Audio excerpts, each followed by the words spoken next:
Olá a todos, vamos falar aqui nesse vídeo que está no fórum a respeito de escalas termométricas. Primeiramente perguntando quais são as principais escalas termométricas e por que não uma única escala, né? Por que a necessidade de termos mais de uma escala? Começaremos abordando a escala Fahrenheit. A escala Fahrenheit foi construída em 1727 pelo físico alemão Daniel Fahrenheit, que adotou o valor 0 grau para a mistura água, gelo picado e sal, e o valor 100 graus para a temperatura do corpo humano. Dividiu assim esse intervalo em 180 partes iguais, sendo que em cada parte unitária recebeu o nome então de grau Fahrenheit. A necessidade deles terem inventado essa escala foi para começar realmente a medir variações climáticas, né?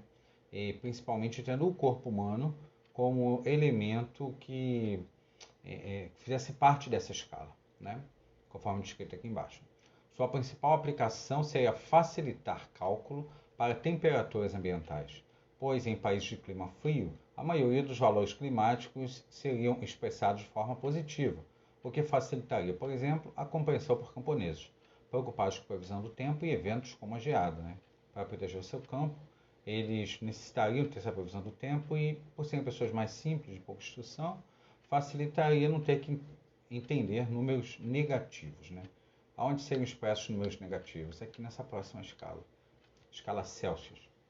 Bem, a escala Celsius foi construída em 1742 pelo físico e astrônomo sueco Anders Celsius.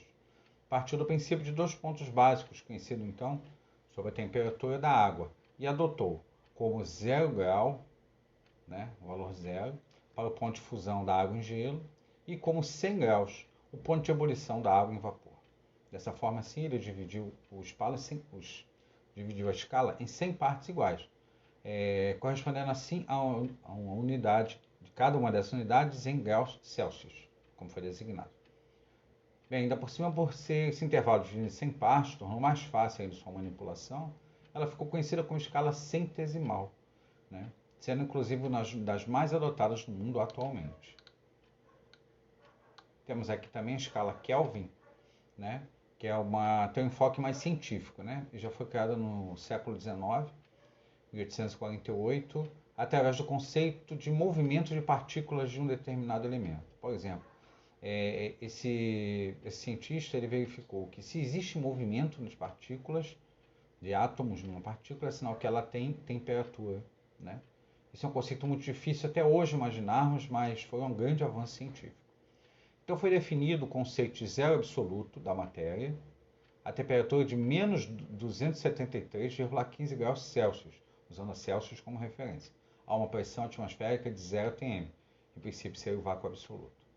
Apenas para nossa informação, esses conceitos de temperatura e pressão são obtidos por deduções e cálculos matemáticos, pois ainda são impossíveis de ser reproduzidos no laboratório.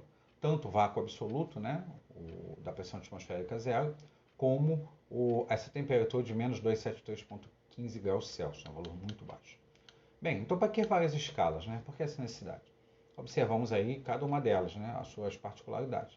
Primeiro, a escala Celsius, né, a facilidade de conversão entre essas medidas, né, devido à divisão centesimal, fica tudo muito mais fácil, né, dividir por 100.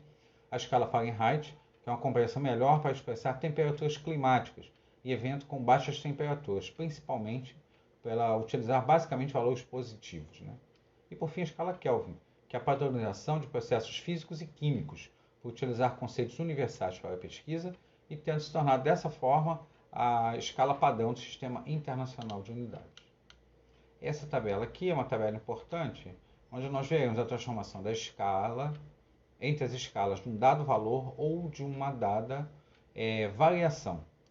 Se temos um valor em graus Celsius, precisamos transformar em Fahrenheit, basta substituir aqui e usar esse pedaço aqui da fórmula. Mesma coisa, se temos um valor em Fahrenheit e queremos descobrir em Kelvin, basta substituir aqui e utilizarmos a fórmula. Okay? Mesma coisa, a relação entre as variações térmicas. Utilizaremos nessas questões, essa fórmula aqui. A questão vem descrevendo. Transformando os valores abaixo dados em graus Celsius em respectivamente graus Fahrenheit e Kelvin, nós teremos. Né? Então vamos fazer o cálculo. Escolher uma dessas temperaturas em Celsius e fazer os cálculos para Fahrenheit e Kelvin.